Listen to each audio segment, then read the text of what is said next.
Good evening, my dear friends. Today we celebrate one of the fundamental fact, one of the most important truths about our faith. We call ourselves Catholic not only because we are baptized under the Catholic Church, but we call ourselves Catholic because part of what we believed in is that Mary assumed into heaven both body and soul. Ang mahal na birhen, iniakyat sa langit, kaluluwa at katawan. It is also good to note that as we celebrate this fundamental feast, we're also beginning to celebrate our feast as well. Although we have celebrated our 75th last August 11, for pastoral reason, we celebrate this the Sunday after. What we should learn as we celebrate this momentous anniversary as one community of faith, as we also celebrate the solemnity of the Assumption. I will ask you, what do you see every time you look at the Blessed Virgin Mary? What do you notice every time you look at her image? Perhaps you would say, we see her purity. Maybe some would say, we notice her humility. And some would say, we remember her obedience. But my dear friends, today, on the solemnity of the Assumption, we look at the Virgin Mary and what we should see. Ano ang dapat nating makita? Every time we look at the Blessed Virgin Mary, we're looking at our future. Sa pagtingin natin sa ating mahal na Birhen, hari nawa makita natin ang ating kinabukasan. Sa pagtunghay natin sa ating mahal na ina, sana ating makita ang dapat nating kapupuntahan. How?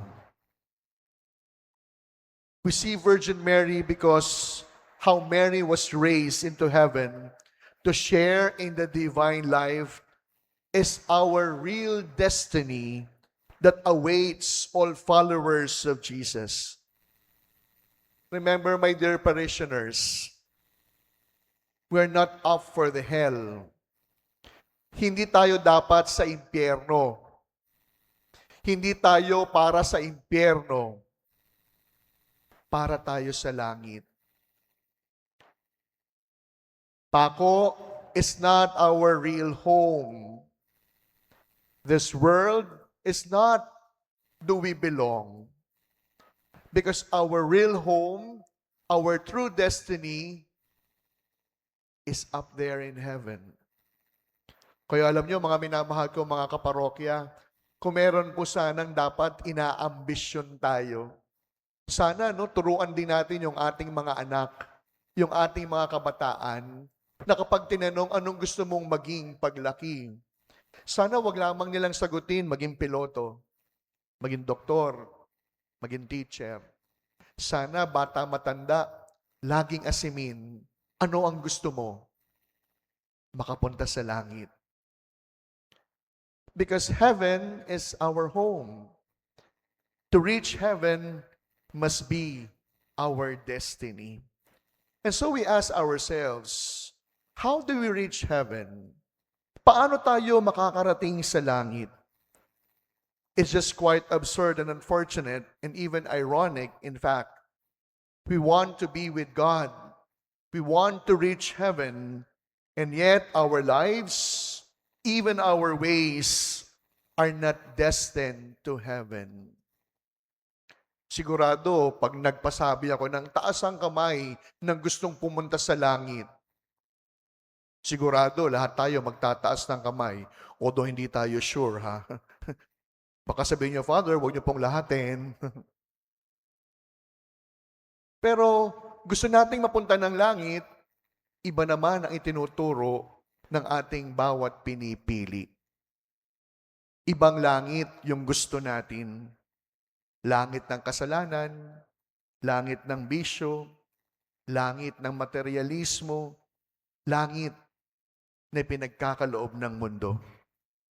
And so the question that we need to ask ourselves as we celebrate the solemnity of the Assumption, paano ba natin masusungkit ang langit na para sa atin? Tatlong simpleng bagay na siyang ating matatagpuan sa Ebanghelyo. Para masungkit ang langit, ang unang paraan, papurihan ng Diyos. We glorify God. We magnify Jesus with our lives. Sa madaling salita, gamit ang isang salita, Magnificat. Hindi lamang sa pagpupuring lumalabas sa ating mga bibig, kundi papurihan ng Diyos sa uri at klase ng pamumuhay natin. It makes sense. Paano mo papupurihan ng Diyos kung hindi ka naman kasal? Paano mo papurihan ng Diyos kung meron kang secret life? Paano mo papupurihan ng Diyos kung taliwas ang iyong pamumuhay? Kaya nga po, napakadali pala na masungkit ang langit. Papurihan ng Diyos, hindi lamang gamit ang bibig. Papurihan ng Panginoon sa pamamagitan ng ating pamumuhay. Pangalawa, mapapapurihan natin ng Diyos, masusungkit natin ang langit kung lagi natin siyang pipiliin. Sabi nung sikat na kanta, paano mo daw malalaman kapag ang isang tao mahal mo? Kapag lagi mo siyang pinipili. Kapag lagi mo siyang ginugusto. At ang tawag doon, kung kanina Magnificat, ngayon ang pangalawang tawag, Fiat. Ang pag-oo natin sa Diyos. At pansinin ninyo, mga minamahal kong mga kapatid, when we give our yes to God, we must say no to the devil. When we give our yes to Jesus, we must also say no even to ourselves. Hindi kasi po pwede, hindi maaari, imposible na oo tayo kay Jesus, pero iba naman yung ating pinipili. Kagaya nga sabi nga nung kanta, iba yung pinili, pero iba ang minahal. Imposible naglising ba ng linggo-linggo, pero mula Lunes hanggang Sabado, taliwas yung pamumuhay. Aaminin ko po sa inyo, sa nakalipas sa 9 na gabi ng ating nobenaryo, bawat gabi tuwang-tuwa po at punong-puno yung puso ko. Bakit po? Laging puno yung simbahan. Umuulan pa po ng lagay na yan. Hanggang sa likod, sa gilid, sa labas, ang daming nagsisimba. Kaya nga po, naringgan niyo ako minsan, nagbiro ako, sabi ko, magugunaw na ba ang mundo? At sa wari ko, yun po yung paraan ng pagpili sa Diyos. Aminin po natin, mas masarap pong manatili na lamang sa loob ng bahay kapag umuulan. Pero saksi ako na sa loob ng 9 na gabi ng ating nobenaryo, maraming taga-Peña ang pumili na mas magsimba kaysa manatili sa tahanan. At yun po yung pangalawang paraan upang masungkit ang langit. When we give our yes to God and we say no to ourselves. Fiat. At panghuli, when we magnify the Lord with the Magnificat, when we choose Jesus with our fiat, the third way to reach heaven is through the Stabat. And what is Stabat? To remain with Jesus. To remain with the Lord. Masarap kasama ang Diyos kapag masaya. Okay kapiling ang Diyos kapag okay ang mga bagay-bagay. Pero parang sinasabi sa atin ni Jesus, kahit sa malungkot, pwede mo kong samahan. Hindi lingid sa ating kaalaman, marami mga Katoliko hindi na nagsimba. Bakit? Nagtampo.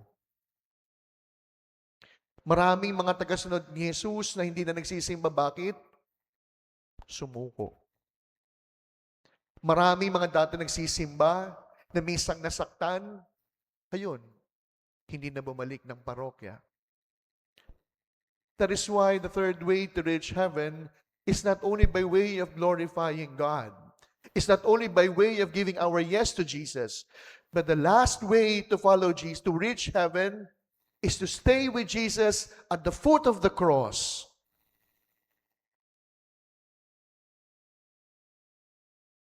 To give our yes even if we are hurting. To follow Jesus even if it's not comfortable. To always choose goodness even nobody sees. At yun po yung stabat na ibinibigay sa atin. To stay with the Lord. To always fix our gaze to Jesus so that we can do what He expects of us. At sa wari ko, nangungusap yung ating pagdiriwang sa kapistahan na ating ginaganap. Isang biyayang masaksihan yung 75 years ng parokyang saksi ng ating pananampalataya. Sigurado maraming mga taga-Peña dito bininyagan, dito rin kinasal. Sigurado maraming mga taga-Peña pumasok ng simbahan, umiyak. Tumulo ang napakaraming luha. Sigurado maraming mga taga-Peña na saksi ang simbahang ito ng mga mumunting tagumpay na nakamit bunga ng panalangin at nobena. At ito rin ang ibinibigay sa ating paalala. To glorify God with our choices. To glorify Jesus with our very lives. Imposibleng manatiling anak ni Inang Peña, pero hindi naman ang Diyos ang kinikilala. Imposibleng maging deboto ni Inang Peña nang hindi kumikilala sa utos ng kanyang anak. That is why, my dear friends, here in Peña Francia, we are very much blessed. We have been witness to the fidelity of God through Inang Peña Francia as we celebrate our 75th founding anniversary. Kaya mga minamahal ko mga kaparokya, make the most out of it. Kasi yung next 75, wala na po tayo niyan. Patay na po tayo. Unless vampira kayo, buhay pa kayo nun. Pero now that we are given the opportunity, the chance to celebrate our 75th, huwag natin palagpasin. Huwag natin sayangin. Alam niyo, nung bata po ako, isa lang yung palaging paalala ng nanay ko. No? Nanonood ang nanay ko ngayon. Ang sabi niya sa akin dati, anak, ang batang mabait na pupunta sa langit. Lagi niyo po ang paalala niya. Tama naman. Pag gumawa ka ng mabuti, nagpakabait ka, sa langit ang punta. Pero may dagdag yung nanay ko na gusto kong ibahagi sa inyo. Kung ang batang mabait na pupunta sa langit, pero sabi ng nanay ko, anak, ang batang nagbabait-baitan na pupunta sa langit-langitan. Pwede pala yun na kapag peke yung kabutihan, pekeng langit din ang iyong magiging pupuntahan. Pag peke yung kabutihan, hindi sa langit ang iyong magiging tahanan.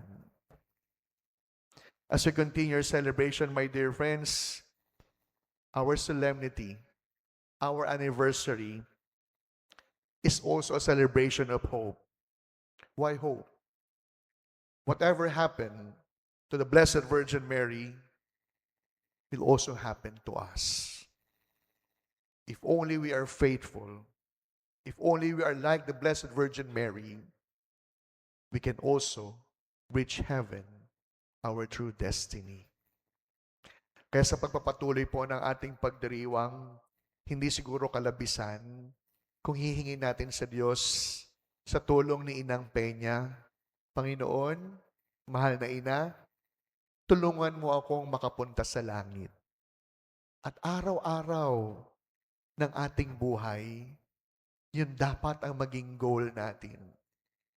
Huwag lamang yumaman, huwag lamang sumaya, huwag lamang magtagumpay.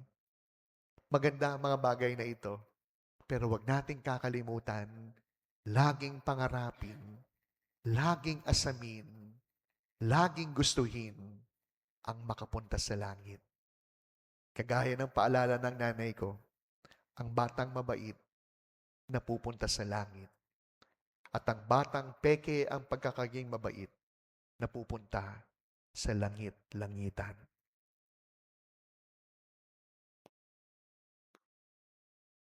Amen.